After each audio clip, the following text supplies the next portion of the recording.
한덕수 권한대행이 지명한 헌법재판관 후보자 임명 절차를 막아달라는 가처분 신청이 제기됐습니다. 구인 체제를 갖추게 된 헌재가 심리하는 첫 사건이 될지 주목되는데요. 이고은 변호사와 관련 내용 짚어보겠습니다. 어서 오십시오. 안녕하세요. 네, 자 이제 마은혁 헌법재판관이 임명되면서 헌재가 구인 체제가 완성이 됐습니다. 1호 사건으로 지금 이 두 명의 헌법재판관 후보자 지명에 대해서 막아달라는 가처분 신청이 될 것이다라는 전망이 있는데 어떻게 보십니까?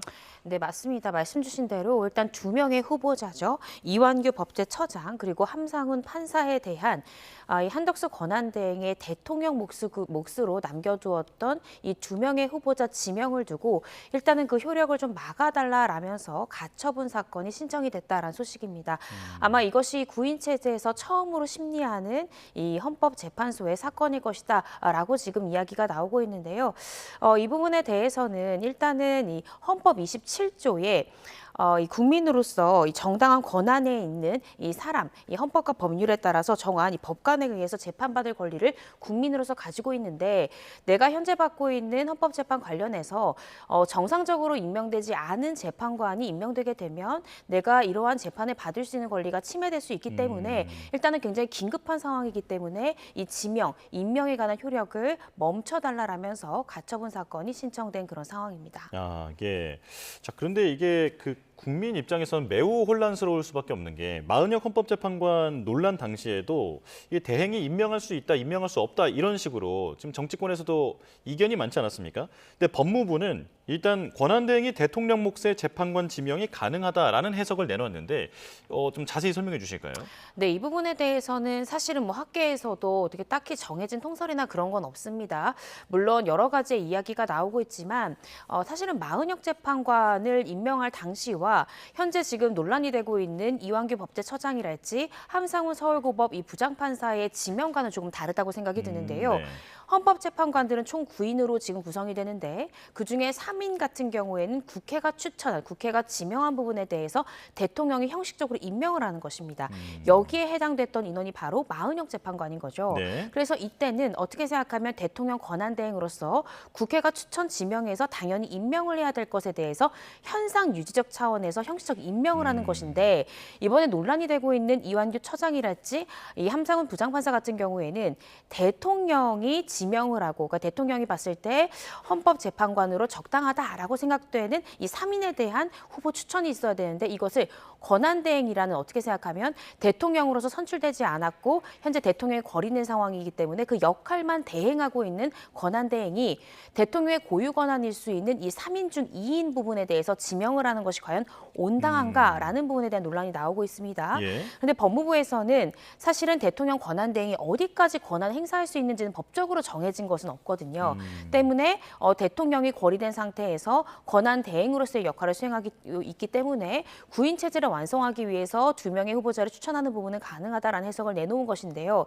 그런데 이 부분은 차후에 논란이 될 여지는 전 충분히 있다고 생각이 듭니다. 그 이유가 이 한덕수 권한대행의 이 탄핵 심판을 기각했을 당시에 헌재 재판관들이 내놓은 이 권한대행과 대통령은 분명한 차이가 있다라는 헌재 재판관들의 판시가 있기 때문인데요. 당시에도 헌재에서는 대통령 권한대행은 간접적이고 또 간접적인 민주적 정당성만 보유하고 있는 것이다. 즉, 이 국민으로부터 직접 선출된 대통령과는 그 민주적 정당성에 분명한 차이가 있다라고 헌재에서는 봤습니다. 따라서 이 국회 추천 몫으로 마은혁 재판관을 국회가 추천하고 지명했다면 이 부분에 대해서 임명을 하는 것은 형식적인 임명이기 때문에 그 부분은 해야 될 의무가 있다라는 취지의 판시를 내놓은 반면 이번에는 이 대통령으로서 행사할 수 있는 고유의 권한을 행사한 것이다라고 해석될 수 있기 때문에 이 부분은 차후에 헌재의 판단을 좀 받아봐야 될 것 같습니다. 이미 나와 있는 헌재 판시와 맥락이 좀 다른 해석을 법무부가 내놨다. 지금 이렇게 이해가 되는데요. 그렇다면 헌재가 어떤 결정을 내릴지가 주목이 됩니다. 어떤 기준으로 판단을 할까요? 가처분 같은 경우에는 이렇습니다. 지금 당장 이 지명의 효력을 멈추지 않고서는 지금 이 청구인이 주장하고 있는 국민의 기본권 즉 이 헌법과 법률이 정한 법관에 의해서 공정한 재판을 받을 수 있는 권리가 심각하게 침해될 수 있고 나중에 그 결론을 받아들어서는 그때서는 회복할 수 없는 손해가 발생할 수 있다라고 생각하면 그 효력을 멈출 수 있는데요. 이때 지금 헌재에서 이전에 내놨던 한덕수 총리에 대한 사건의 어떤 결정 취지나 여러 가지를 보고 아마 판단할 것 같습니다. 그리고 예. 이전 선례를 또 볼 것 같은데요. 사실은 우리 헌정사상 두 번째 탄핵입니다. 지난 이 박근혜 전 대통령 때도 역시 이 탄핵이 인용되기도 했는데요. 그때 당시의 권한대행은 황교안 장관이 권한대행을 했었습니다. 예. 이 권한대행이 당시에도 지명을 하고 임명을 한 경우가 있었는데 이때 임명을 한 인원은 대통령 고유 권한으로서 이 대통령 몫의 3인이 아니라 대법원장도 이 헌법재판관 3인을 추천하고 지명할 수 있는데요. 이 대법원장 몫으로 분류됐던 한 명의 재판관을 탄핵이 인용된, 즉 거리된 상황에서 임명을 했었거든요. 즉 대통령 고유 권한으로서의 이 3명의 몫을 한 선례가 없었습니다. 그래서 이런 부분들도 헌재에서는 가처분 신청 사건을 심리를 하면서 전례 그리고 이전 헌재 재판관들이 판단했던 대통령과 대통령 권한대행에 어떻게 생각하면 어디까지의 권리를 행사할 수 있는가 이 부분에 대한 이 구체적인 판단이 나오지 않을까라는 생각이 듭니다. 예. 자, 지금 가장 큰 논란이 되는 사람은 이완규 법제처장입니다. 지금 비상계엄에도 어떻게 연루가 되어 있는 것 아니냐라는 의혹이 있고요. 그리고 지금 수사선상에도 올라와 있는 상황인데 만약에 헌법재판관으로 임명이 된다면 나중에 재판을 받으러 다니게 될 수도 있는 것 아닙니까? 그렇습니다. 네. 왜냐하면 많은 분들이 이제 들었던 형사상 불소추 특권 이것은 대통령에게만 허용된 것입니다. 그러니까 현직 대통령 같은 경우에는 내란 외환의 죄를 제외하고는 형사적으로 어떤 기소가 되거나 이런 부분들이 금지되어 있지만 그렇지만 헌재 재판관들은 그런 특권이 없습니다. 따라서 만약에 이완규 처장에 대한 사건 지금 공수처에도 고발돼 있고 경찰도 지금 수사를 하고 있는 이 사건이 만약에 기소가 된다라고 하면 재판관인데 재판을 받아야 되는 이런 정말 전례 없는 상황이 펼쳐질 수 있거든요. 그리고 지금 현재 이 이완규 처장이 받고 있는 혐의 자체도 비상계엄에 어떻게 생각하면 가담하거나 이랬다라는 논란으로 이제 고발된 상황이기 때문에 현재 윤 대통령이 그 파면된 이유도 이 비상계엄의 위헌 위법성 때문에 그리고 그것이 중대하기 때문에 탄핵이 되었다라는 점까지 모두 고려해 볼 때 지금 비슷한 사안으로 지금 현재 수사를 받고 있는 사람이 헌재 재판관으로 오는 것이 온당한가 이런 부분들도 아마 헌재에서는 좀 폭넓게 판단을 내리지 않을까라는 생각이 듭니다. 예. 자, 그리고 함상훈 부장판사도 잠깐 보겠습니다. 과거의 판결이 너무 가혹했다라고 하는 논란이 있는데 2,400원을 횡령한 버스 기사를 해고 판결을 했습니다. 자, 이 부분에 대한 논쟁도 좀 정리를 해주실까요? 네, 2017년이었습니다. 그때 이 한 판사 같은 경우에는 이 광주고법 전주재판부에서 판사로 근무하고 있었는데요. 이때 하나의 소송이 접수가 됩니다. 어떤 내용이냐면 2,400원을 횡령한 이 버스 기사를 버스회사에서 해고했는데 이 기사가 해고는 너무 무겁다, 부당하다라면서 해고에 대해서 소송을 냈던 거죠. 그런데 그때 당시에 이 재판을 담당했던 것이 바로 이 한 판사인데 이 부분에 대해서 어떤 실수로 인해서 이 부분을 횡령한 것이 아니라 고의성이 짙은 횡령이었다라고 이제 판단을 했고요. 그러면서 버스 회사는 이 버스 요금 자체가 원래 소액이기 때문에 이 소액의 수익만 걷어들이는 것이 버스 회사의 생리이기 때문에 횡령한 금액이 적다라고 해서 그 회사에게 미치는 그런 해악이 적다라고 단정할 수 없다라는 취지로 해고 부분에 대해서 어떤 중대한 피해가 발생했다라고 볼 수 없고 해고는 상당하다라는 판단을 내렸거든요. 예. 그래서 이러한 부분들에 대해서 어떤 과거의 한 판사의 판단이 너무 지나치게 노동자에게 좀 과도했던 것이 아니냐라는 비판들이 제기되고 있습니다. 예. 자, 그런가 하면 우원식 국회의장은 한 대행이 지명한 재판관 인사청문회 요청을 받지 않겠다라고 밝혔습니다. 그렇게 되면 임명이 안 되게 되는 건가요? 그렇지 않습니다. 이 인사청문회 관련 법률을 좀 살펴보면요. 네. 30일이 지나면 설사 이 민주당이나 거부를 하더라도 결국에는 임명을 하게 되는 수순에 나서게 되는데요. 그래서 만약에 지금 이완규 처장 스스로 자신에 대한 이런 지명 부분에 대해서 철회를 한다거나 아니면 한덕수 대행이 이러한 의사를 거둬들이지 않는다면 현행 법 체제에서는 사실상 이 2명의 후보자에 대해서 임명이 되는 수순은 상승분을 시간의 문제일 뿐 현실적으로 이제 막을 수 있는 방법은 없다라고 보여지고요. 유일한 방법은 이 가처분 신청된 사건에서 가처분이 인용되어서 이 지명의 효력을 잠시 멈추는 이 방법만이 현재로서는 유일하다라는 생각이 듭니다. 예. 자, 지금 증시 상황이 급변동을 하고 있어서요. 이 부분은 잠깐 짚고 오겠습니다. 증시와 환율 상황, 지금 개장 현황으로 가보도록 하겠습니다. 자, 간밤 미국 트럼프 대통령의 관세 유예 결정, 이제 우리나라에 부과된 관세가 25%가 아니라 10%로 줄었습니다. 자, 그리고 뉴욕 증시도 폭등한 상황에 우리 증시가 개장했는데요. 지금 보시는 것처럼 코스피는 단숨에 2,400포인트 선을 뛰어넘었고 코스닥도 670선을 넘었습니다. 자, 가장 주목되는 환율 역시 1,456원대로 38원이나 내린 상태에서 출발했습니다. 코스피는 4.42% 오른 2,395로 오늘 장을 출발했고요. 자, 코스닥 역시 4.15% 오른 670포인트로 개장했습니다. 자, 어제 우리 증시는 또 한 번 주저앉으면서 코스피가 1년 5개월 만에 2,300선이 깨진 상황이었는데 오늘 뉴욕 증시 폭등의 영향으로 2,418포인트를 지나가고 있는 상황입니다. 자, 코스닥도 어제 643포인트에 마감했지만 지금 672포인트로 상승하고 있는 상황인데요. 자, 간밤 미국 트럼프 대통령이 관세를 90일간 유예하겠다라고 하는 결정이 나오면서 미국 뉴욕 증시에서 엔비디아는 18%, 애플 역시 15%, 그리고 그간 부진했던 테슬라 역시 22% 넘게 상승하면서 3대 지수가 모두 역사적인 폭등을 한 상황입니다. 자, 다시 한번 전해드리겠습니다. 지금 코스피가 4% 넘게 그리고 코스닥 역시 4% 넘는 급등세로 출발하고 있습니다. 자, 환율은 1,500선을 넘보던 상황이었는데 급격히 안정화되고 있는데요. 어제는 1,488원까지 치솟았던 원달러 환율이 관세 유예 소식이 전해진 뒤에 급락하면서 지금 38원 내린 1,457원 선을 지나가고 있습니다. 자, 미국 경기 침체 우려가 일정 부분 해소되면서 유가도 4% 넘게 급등했고요. 금 가격이 미중 갈등이 격화할 것으로 예상되면서 3%대 상승하는 급 변동성이 나타나고 있는 상황입니다.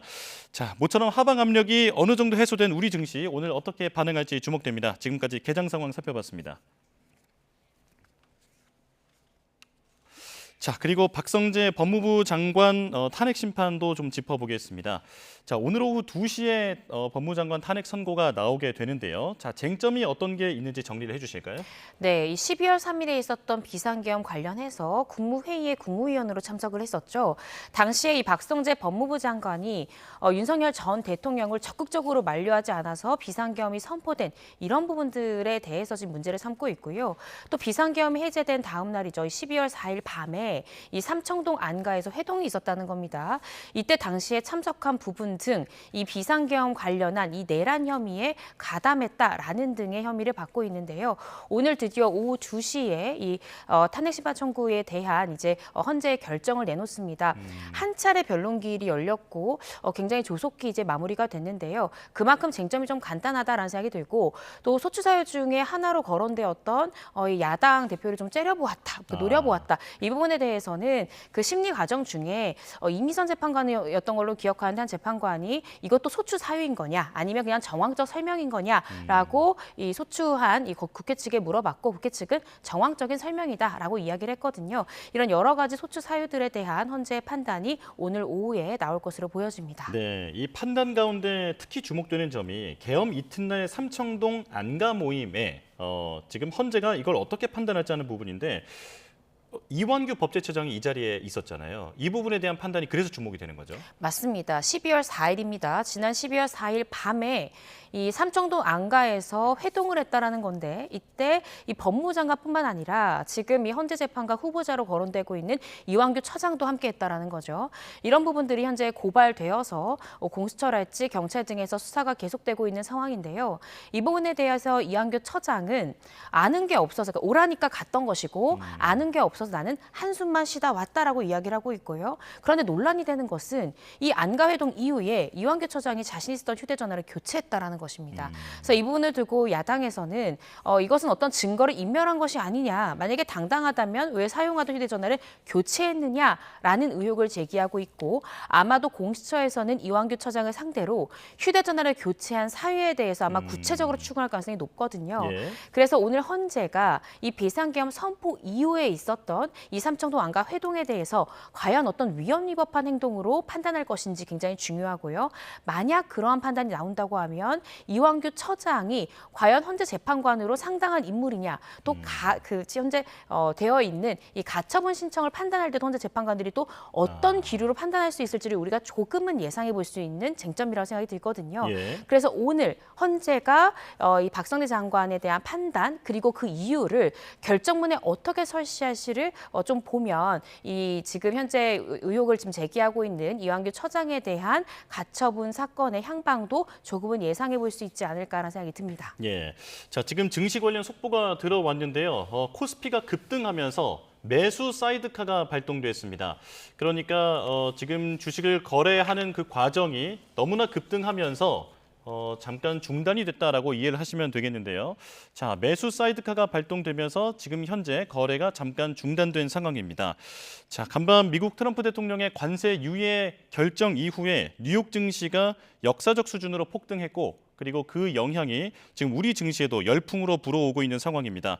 자, 조금 전에 전해드린 것처럼 코스피와 코스닥 역시 4.5%대 상승 출발한 상황인데요. 자, 그리고 환율은 급격하게 안정화되고 있는 상황입니다. 자, 이런 가운데 코스피의 매수 사이드카가 발동됐다는 소식 전해드렸습니다. 자, 그리고 정치권에 또 속보가 하나 들어왔습니다. 자, 지금 이재명 전 민주당 대표가 오늘 출마 선언을 하는데요. 영상으로 준비가 되어 있다라고 합니다. 자, 네, 잠시 뒤에 10시 전후로 해서 영상 출마 선언을 한다고 하는데요. 이 관련 내용도 들어오는 대로 바로 전해드리도록 하겠습니다. 자, 이고은 변호사와 마무리 얘기를 좀 해보겠습니다. 자, 지금 공천 개입 의혹의 핵심 인물인 명태균 씨와 김영선 전 의원이 보석으로 풀려나지 않았습니까? 타이밍이 좀 절묘하다라는 얘기도 이제 나오고 있는 상황인데 재판부가 받아들인 이유는 뭘까요? 네, 사실은 보석 신청 이번이 처음이 아니었습니다. 이전에도 신청을 했었는데 이 부분에 대해서 인용하지 않았죠. 그런데 왜 또 심지어 구속 기간이 아직 남아 있는 상황에서 보석을 인용했느냐 그 시점을 두고 여러 가지 추측들이 나오고 있습니다.